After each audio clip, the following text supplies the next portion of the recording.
Hello everybody, Deb here, Slap Happy Sewing. Okay, in today's video I'm going to talk about an Ellie and Mac t-shirt that I made. And I did a bit of a household budget and I reviewed what I'd spent on sewing this year. Sometimes when I hear people say sewing doesn't save you money, I sort of thought, well, am I kidding myself? Because I think sewing does save me money. But anyway, more about that in a minute. Alright, so first thing, going through that wardrobe, I really enjoyed your comments. It is an extremely valuable exercise. I really recommend it. Because we put a lot of energy into making these clothes, and and they might even look beautiful and they might be beautiful and they look great on us, but if they don't work for us, if we don't pick them up, we're either going to have to push ourselves out of our comfort zone and find out why, or we're going to have to stop making those clothes anymore. I mean, one thing is, have you noticed that, you know, in the sewing scene, a lot of lovely makes are made with patterns. They're very patterned fabrics. And I must admit, when I go to a Spotlight or a fabric shop, I can be drawn to a really nice pattern too. But in reality, because I've bought a lot of my fabric second hand, I've got a lot of plain fabric, and I have to say that I do wear plain clothes much more than very patterned ones.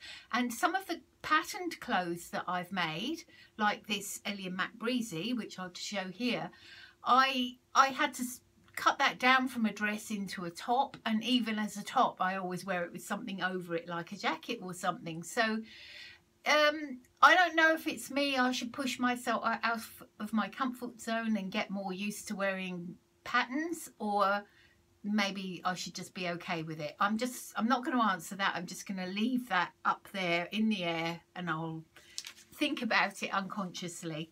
Minimal Mom, who I follow and I love her channel, she said one of the reasons why we don't like clearing out is because it makes us face up to every poor decision that we've made. Well, that really resonated. Yeah, I mean, I think if you've put a huge amount of time, energy, money into something and then you basically don't wear it, then it's actually worse than if you just bought it. A bad shopping decision, you know, it's like money in a moment in time. It could be money and hours of your time otherwise.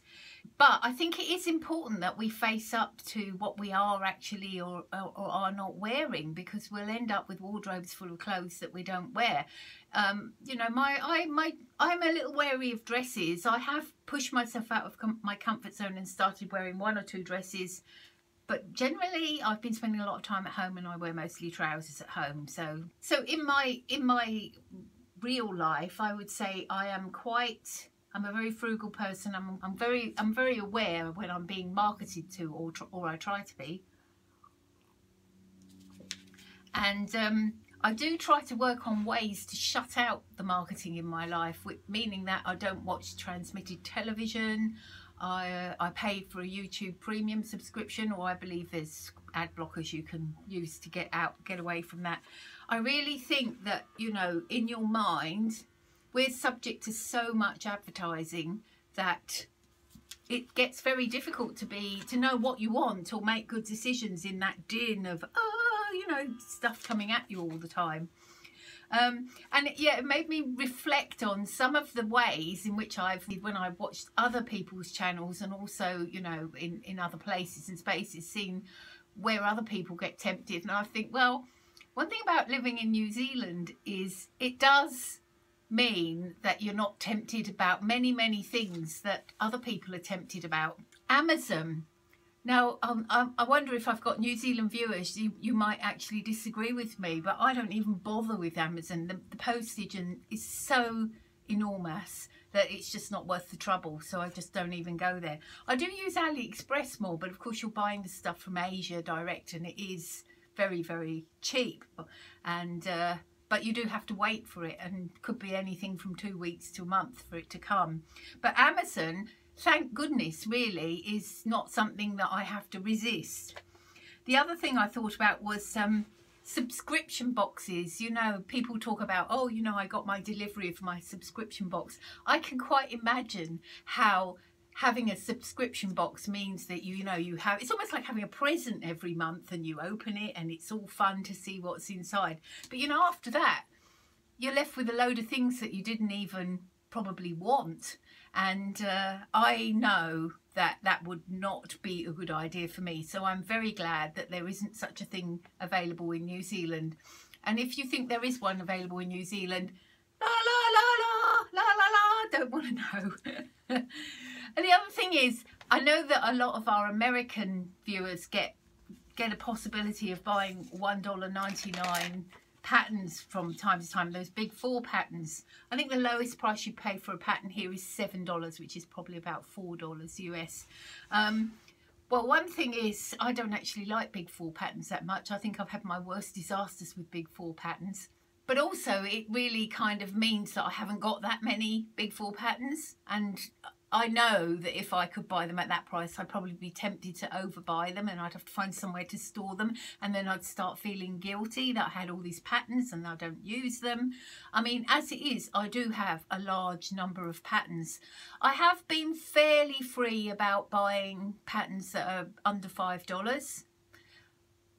That's US, because you nearly always buy them in US. So if they're $5 or under, I'm pretty free. So I've bought a lot of Ellie and Mac Wacky Wednesday patterns. Let me see, what did I buy? Probably about 8 or 9 Wacky Wednesday patterns this year. And love Notions. I do buy from their Feature Friday sale. In fact, I this weekend just bought that Octave coat. Now that's a funny one, because that coat, I had always looked at it, it's got a tie belt, and I thought, well, I'm not going to make something that's a tie belt, because I'm pretty thick in the waist. So the last thing I need to do is tie a belt around it. But then when it came up on Feature Friday, I had a look through all the testers' photographs, which is so wonderful, seeing all these people with different sizes and shapes and ages, and they've made it in different fabrics. So useful. But I saw that actually you could make it just with a button or a clasp here, and I thought, well, now that's it. Now what I want to do there, I'll just show you. Remember this lovely fabric that I bought in the charity shop? Well, I mean, obviously I'm not going to do it now. This is going to be a sort of next autumn, because we're just going into spring and summer. But I have been looking at this, and the only pattern I own that's really a proper coat pattern is a big 4, and it's a really old one, and I'm a bit frightened it won't fit me properly. Whereas Love Notions patterns generally have worked pretty well for me. So I bought it with the idea of making this coat out of it. And actually, the other thing is, they've got videos about how to put in a lining and a sew along for the coat, and oh, what else is there? Oh yeah, and another collar, a different type of a collar if you wanted another type of a collar. I just thought, well, it's just an amazing deal for $5 to get all that, and I would be able probably to make my first lined coat. So wish me luck on that one. But as I say, it won't be now, it'll be next year. Yeah. Oh, going back to, God, don't I ramble? Yeah, going back to that, I had thought about some of these things that I've been saved from. Nearly always when people say, oh, check down in my links, actually, complete waste of time for me, because to get anything shipped here is going to cost so much, so I don't even bother. I think he even checked some Australian ones, and the shipping cost was really high. I just thought, I'm not going to do that. I'm not going to spend that money. All right. So now that you've got the idea that I'm totally cheap, you're absolutely right. I just wanted to talk about spending money, and I thought, well, I wonder how much money I truly have spent on sewing this year. Now, bear in mind, this year I haven't bought any machines, so I bought my second-hand Janome DC 2050 sewing machine for $350 a couple of years ago now, and I bought my overlocker, I think, last year. Brother overlocker, and all seems okay with those. But I have spent a bit of money on fabric. I notice I've got here that I spent $800 in Spotlight between January and now, which is what, October, so most of the year, and that would largely have been fabric, things for sewing, I think. I have also bought knitting ball quite often in Spotlight too, when it's been on sale. So say that, so of that $800, maybe say maybe $600 this year on fabric and things to do with my sewing. I also spent about $300 on Trade Me, which is our version of eBay, where, I mean, basically I think I've bought 2 big bins of fabric from this lady who was clearing out, and it's excellent quality. And although it does now mean that I do have quite a lot of fabric on hand, I have a lot of inventory, I'm okay with that because it really was such a great deal. AliExpress, it's very difficult. I spent $260 in AliExpress this year, but I'm not really, I think probably only about a third of that would have been, like, I do buy elastic from AliExpress. I bought presser feet for my sewing machine, you know, those kind of things. So I think maybe a third of that, because I do also buy other things through AliExpress. I spent, for my everyday style course, I don't know what the original course cost, but in the end I spent $155 New Zealand, and I bought a couple of courses. I think I bought one of their capsules, complete waste of time and money. They do sell their capsules at half price, so I thought, oh, I can do that. I think I bought the summer capsule at the end of the winter, so about a month ago. But it's all about buying clothes, and all the links are American, so it's useless to me. And actually, it's not what I want to look like anyway. I think the capsules kind of have a much more mainstream style. So that was a waste of time. But I do recommend their everyday style course. I think that was actually a really, really big help, and what kind of clothes I should be wearing. Patterns. I spent $113 on patterns. As I say, about 8 of them were Ellie and Mac patterns. I only bought 2 expensive Mac patterns this year. That means expensive for me means over $10. And that would have been the pattern Emporium Flawsome, which actually I've got on my table to cut out now, and the chalk and notch fringe dress, which was, I knew that dress would suit me because I've had clothes like that before and worn them a lot. So it did. I've made two of those, and I know that will be a well-used pattern, so I'm happy with that. Just to finish that train of thought, I just wanted to add them up, and I've added them up, and they are 1,249 New Zealand dollars, 881 US dollars, 641 pounds. Now there was a little amount in a charity shop, but I think that probably wasn't very much of that was fabric at all this year. I haven't done so well this year, and I made about $100, and I made about $100 selling patterns and fabric. So yeah, about $1,149. I don't know how I feel about that, whether that feels good or bad. Yeah, and then I thought, well, you know, when you look at that, then work it out. How much money do you think you've saved on buying clothes? Now, I was the original bargain shopper, and that's how I ended up with so much junk in my wardrobe that didn't fit me properly and all. But I have to say, sewing has stopped that. I don't very often buy clothes now. In fact, this year, what did I buy? I bought some bras, I bought some shoes, I bought tights from Snag Tights, and I bought 1 dress and 1 coat. And that's all I bought this year. So that's probably a huge difference. Oh no, I have just bought some skinny, some of those, what do they call them? They're not jeggings, they're kind of halfway between jeggings and jeans. They kind of hold you in. But I mean, really, that's, compared to the way I used to spend money on clothes, it's a whole lot better. So I am making most of my clothes. Oh, and I just wrote down here, I also sold about $100 worth of patterns and fabric earlier in the year when I had a bit of a clear out. So yeah, I mean, what do you think? What do you think? I mean, I have spent some money all right on sewing, but I've also saved money on buying clothes. I think I'm probably breaking even, actually. I think I'm probably spending about as much on sewing now as I used to spend on clothes before. Anyway, just thought I would share that with you. So in my life, what else is going on? Well, one of the reasons I couldn't manage Friday sews this week was because we are renovating our driveway. So me and my husband, we have had this long running marital over this driveway. Ever since we moved here, it's a driveway in which you have to park the cars one behind the other. And of course, there's always the wrong car parked on the outside.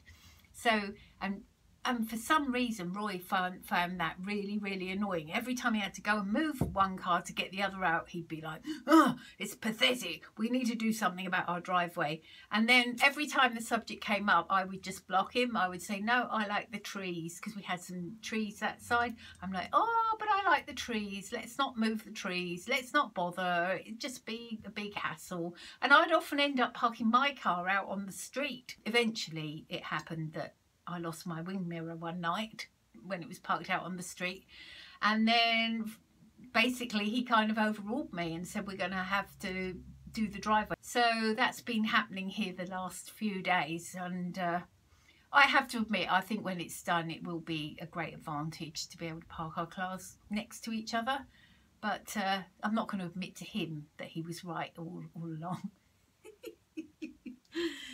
So, now I want to talk to you about this Ellie and Mac t-shirt that I made, and now I can't even remember what its name is. I'll put it up here. So I made this Ellie and Mac t-shirt. I've made it once before. I made it in some very polyester-y fabric I bought from AliExpress that actually I gave away. I didn't like wearing it. So I like it a lot. I haven't altered this pattern at all. And it's made up in cotton jersey, which is not that overly stretchy. It's probably a bit on the big side, but I quite like my t-shirts like that. The only thing I'm not so sure about is this hem, and I remember in the last one I actually straightened it up and made it into a straight hem, and the only reason for that is because it doesn't work so well, and you'd have to wear more of a long cardigan over it, and you know, basically with a jacket you've got this bit sticking out. Not sure about that. I'll probably leave it on this one unless it annoys me and stops me wearing it. But I think in future I'm going to make them with a straight hem. Great little pattern. And making it in this jersey made me remember that I have got some other cotton jersey, a great big load of it actually. Maybe even 8 or 9 meters of it. And it's in a blue colour and it has very little recovery. And I've sort of kept it there and thought maybe I'll make some nighties with it. Well, actually this might, if I lengthened this and widened it out a bit, maybe across the hips, I think it actually would make a really simple nightie pattern. I mean, you don't even need to set in sleeves. It's so easy. The hardest thing is just doing the neckband and that's it. What do you think? I'm going to have to give up in a minute because his nibs is drilling and sawing and I need to go out and mow the lawn. But I just wanted to show you. So that t-shirt, this is the fabric I made. This is just a Cashmerette Concord long sleeve t-shirt. If you look, it's got very little recovery. I actually really like the colour, but it doesn't wear that well. But I thought, well, if I made a really loose nightie, very simple nightie, I could use up that fabric and have 4 lovely cotton nighties. I reckon I could make 4 in the fabric that I've got at least. And on my cutting table, I've cut out this one. Hope you can see it. Quick sew 253/8. Yeah, I don't know how it's going to work, but I really wanted to have a white blouse and I had this fabric, so I'm going to see if I can use that up. And this one, which is McCall's 7254, I'm looking at making this one. What I'm going to do, I don't think this is going to work as a wearable garment, but I had this red that I think I showed you in a previous video, but there wasn't enough of it because although it only said it needed 2¼ meters, it actually needs much more than that. I had to do a full bust adjustment on that and lengthen it as well. Just wait a sec. And then, but I did find some fleece you know, with a rib on the other side for the sleeve. So I don't think that's going to work together, but I will at least be able to make a muslin. And if there's a way I could make it, you know, into a wearable garment, I will. Even if I don't wear it myself, I'll give it to charity. Right, that's me for today. I'm going to go out and mow the lawn now. Nice to talk to you all. Please tell me about your world in your comments, especially any sewing related things you're doing. And I will see you next time. Bye.